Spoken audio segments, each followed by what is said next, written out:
Hey guys, প্ৰথমে আপোনাক welcome কৰিছো জব এলাৰ্ট কি ইউটিউব চেনেলত আৰু মই আজি আপোনাক প্ৰভাইড কৰিম ইণ্ডিয়ান স্পেচ ৰিচাৰ্চ অৰ্গেনাইজেচনৰ পৰা ৰিকুৱাৰমেণ্টৰ কাৰণে নটিফিকেশ্যন আহিছে। যদি আপুনি চেন্ট্ৰেল গভৰ্ণমেণ্টত আপোনাৰ কেৰিয়াৰটো ষ্টাৰ্ট কৰিম বুলি ভাবি আছে তো ভিডিঅটো কমপ্লিট চাই ল'ব। তাৰ পিছত যদি এইটো ৰিকুৱাৰমেণ্ট ৰিলেটেড কোনো ধৰণৰ কোৱেশ্চন থাকে আপুনি এইটো ভিডিঅৰ কমেন্ট সেকশনত কমেন্ট কৰি দিব পাৰে। লগতে এইটো ভিডিঅৰ ডেসক্ৰিপচনত জব এলাৰ্ট এছকেৰ হোৱাটছএপ গ্ৰুপৰ লিংকটো মই প্ৰভাইড কৰি দিছো, তাৰ পৰা ডাইৰেক্টলি মোৰ লগত আপুনি কন্টেক্ট কৰিব পাৰিব। তাহক দেৰি নকৰি যিটো ৰিকুৱাৰমেণ্ট আহিছে তাৰ ডিটেইলছখিনি আপোনাক মই এইটো ভিডিঅত প্ৰভাইড কৰো। Indian space research organization requirement 2025 ৰ কাৰণে আহিছে নটিফিকেশ্যনটো আৰু আপুনি এপ্লাই কৰিব লাগিব অনলাইনত, য'ত technical assistant and technician group B ভেকেঞ্চিছৰ কাৰণে আহিছে ৰিকুৱাৰমেণ্টখিনি।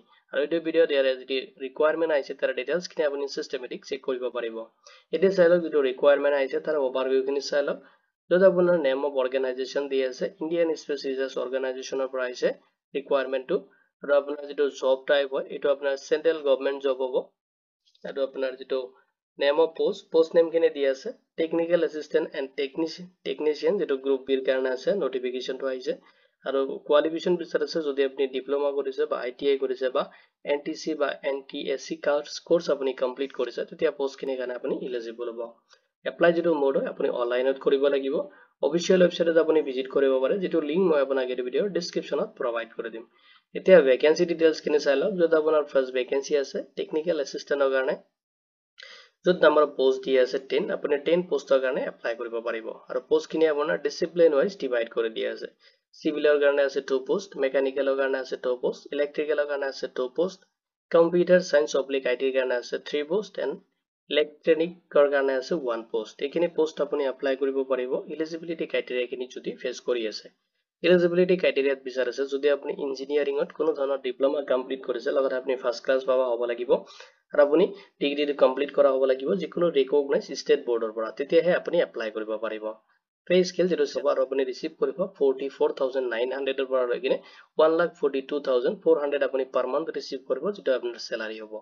নেক্সট চাই লওক যেটো টেকনিচিয়ান গ্ৰুপ বি লেভেলৰ কাৰণে হ'ব, য'ত আপোনাৰ নাম্বাৰ অফ পোষ্ট আছে 10 আৰু ডিসিপ্লিন ৱাইজ ভেকেন্সিখিনি ডিভাইড কৰি দি আছে।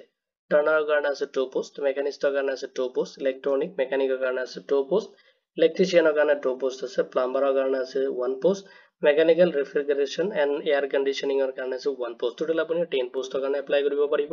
এটা আপুনি এপ্লাই কৰোতে এলিজিবিলিটি ক্ৰাইটেৰিয়াখিনি ফলো কৰিব লাগিব। যদি আপুনি ITI বা NTC বা NSC কোৰ্স আপুনি কমপ্লিট কৰিছে তেতিয়া পোষ্টখিনিৰ কাৰণে এলিজিবল হ'ব। আৰু আপোনাৰ যিটো পে স্কেল হয় আপুনি ৰিসিভ কৰিব লেভেল 3 আৰু স্যালাৰি আপুনি পাব 21,700 ৰ পৰা লৈ কিনে 69,100 আপুনি পাৰ মান্থ ৰিসিভ কৰিব। এপ্লাই কৰোতে আপুনি এপ্লিকেশ্যন ফি পেমেন্ট কৰিব লাগিব আৰু পেমেন্টখিনি দিয়া আছে। এপ্লিকেশ্যন ফি আপোনাৰ 250 হ'ব, নন ৰিফাণ্ডেবল যদি আপুনি টেকনিচিয়ান যেটো টেকনিকেল এছিষ্টেণ্ট পোষ্টৰ কাৰণে যদি আপুনি এপ্লাই কৰে। বাকি যিখিনি পোষ্ট আছে টেকনিচিয়ান তাতে আপুনি এপ্লাই কৰিবলৈ 750 এটা পেমেন্ট কৰিব লাগিব, যেটো আনফৰ্মেলি হয়।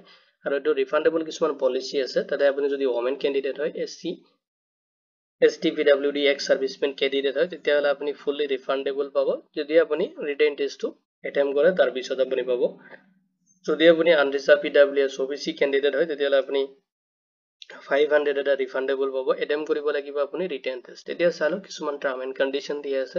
আপোনাৰ যিটো ফি হয় এটা আপুনি ৰিফাণ্ডেবল পাব যদি আপুনি যিটো ৰিটেন টেষ্ট হয় এটা আপুনি কোৱালিফাইড কৰে। যদি আপুনি ফেইল কৰিছে তেতিয়াহলে ৰিটেন টেষ্টত তেতিয়াহলে আপুনি পেমেন্টটো ৰিফাণ্ডেবল নহব, আপোনাৰ এইটো ঘূৰাই দিয়া নহব। নেক্সট চাই লওক যেটা আপুনি বেংক ডিটেইলছ এপ্লাই কৰোতে ফিল আপ কৰিব সেইটো আপুনি কাৰেক্ট দিব লাগিব যাতে ৰিফাণ্ডেবলত কোনো ধৰণৰ ইস্যু নহয়। আৰু আপোনাৰ যেটো ৰিফাণ্ডেবল মানে যেটো ফি হয় এক্সপেক্টেড যেটো ক্যাটাগৰি ৱাইজ যেটো আপুনি ক্লেম কৰিব লাগিব, ৰিফাণ্ডেবল ক্লেম ফৰ্ম এটা আছে এটা আপুনি কেয়াৰফুলি ফিল আপ কৰিব লাগিব এণ্ড আপুনি তাতে সাবমিট কৰিব লাগিব। নেক্সট চাই লওক কেনেকৈ আপুনি এপ্লাই কৰিব। তো এপ্লাই কৰিবলৈ যেটো অফিচিয়েল পৰ্টেল হয় তাতে আপুনি যাব লাগিব, এপ্লাই হিয়াৰ অনলাইন বাটনত ক্লিক কৰিব লাগিব, যেটো লিংক মই আপোনাক এই ভিডিঅৰ ডেসক্ৰিপচনতো প্ৰভাইড কৰি দিম। আৰু এপ্লাইৰ যেটো ডেডলাইন দি আছে 31 অক্টোবৰ 2025 লৈ কিনে আপুনি এপ্লাই কৰিব পাৰিব। এপ্লাইৰ যদি স্টেপ হয় এখিনি আপুনি চাব পাৰে। তো প্ৰথমতে আপুনি অফিচিয়েল যেটো ওয়েবসাইট আছে ভিজিট কৰিব। নেক্সট আপুনি যাব লাগিব ৰিকুৱাৰমেন্ট সেকশনত, আৰু যেটো কেৰিয়াৰ সেকশন আছে তাতে আপুনি ফাইন্ড আউট কৰিব লাগিব লেটেষ্ট যেটো ৰিকুৱাৰমেন্ট আহিছে। নেক্সট আপুনি তাতে এপ্লাই অনলাইন বাটনত ক্লিক কৰিব।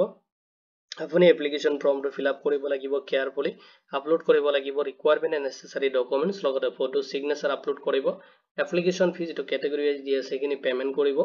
এণ্ড আপুনি সাবমিট কৰিব লাগিব আপোনাৰ এপ্লিকেশ্যনটো এণ্ড ডাউনলোড কৰিব যদি এপ্লিকেশ্যন একনলেজমেণ্ট ৰিচিপ্ট লগতে আপোনাৰ যিটো পেমেণ্ট ৰিচিভ হয় এজ এ ফিউচাৰ ৰেফাৰেন্সৰ কাৰণে ইম্পৰ্টেণ্ট ডেটছখিনি চাই লওক তো এপ্লিকেশ্যন অলৰেডি ষ্টাৰ্ট হৈছে অনলাইন যিটো লিংক এক্টিভ কৰি দিয়া হৈছে যিটো মই এইটো ভিডিঅ'ৰ ডিছক্ৰিপশ্যনতো প্ৰভাইড কৰি দিম এপ্লাই লিংকটো আপুনি তাৰ পৰাও কৰিব পাৰে লগতে আপুনি অফিচিয়েল যিটো পৰ্টেল হয় তাৰ পৰাও ডাউনলোড কৰিব পাৰিব এপ্লাই কৰাৰ আগতে যিটো অফিচিয়েল নটিফিকেশ্যন আছে এবাৰ থ্ৰুলি আপুনি চেক কৰিব চেক কৰাৰ পিছত আপুনি এপ্লাই কৰিব কিছুমান এলিজিবিলিটি ক্ৰাইটেৰিয়া আছে যিখিনিতে মেনশ্যন কৰা হোৱা নাই সেইখিনি আপুনি তাতে চেক কৰিব পাৰিব আৰু যিটো কোনো জবতে আপুনি এপ্লাই নকৰক কিয় প্ৰথমতে আপুনি অফিচিয়েল নটিফিকেশ্যনটো কেয়াৰফুলি অলপ থ্ৰুলি চেক কৰি ল'ব তাৰপিছত আপুনি এপ্লাই কৰিব ৰিটেন যিটো টেষ্ট হয় ডেটটো আপোনাক নটিফিকেশ্যন কৰা হ'ব এইটো আপোনাৰ অফিচিয়েল নটিফিকেশ্যনত পাই যাব আৰু আপুনি এইটো চেক কৰিব পাৰিব অফিচিয়েল নটিফিকেশ্যনৰ লিংক মই আপোনাক এইটো ভিডিঅ'ৰ ডিছক্ৰিপশ্যনত প্ৰভাইড কৰি দিম ইম্পৰ্টেণ্ট লিংকখিনি আপুনি এইটো ভিডিঅ'ৰ ডিছক্ৰিপশ্যনত চেক কৰিব মই এটা চিষ্টেমেটিক আপোনাক প্ৰভাইড কৰি দিম এইটো ৰিকুৱাৰমেণ্ট ৰিলেটেড বা এপ্লাই ৰিলেটেড যদি কোনো ধৰণৰ কোৱেশ্যন থাকে আপুনি এইটো ভিডিঅ'ৰ কমেণ্ট ছেকশ্যনত কমেণ্ট কৰিব পাৰে লগতে আপুনি এইটো ভিডিঅ'ৰ ডিছক্ৰিপশ্যনত জব এলা ডেস্কৰ হোৱাটছএপ গ্ৰুপৰ লিংকটো প্ৰভাইড কৰি দি আছে তাৰ পৰা ডাইৰেক্টলি মোৰ লগত আপুনি কণ্টেক্ট কৰিব পাৰিব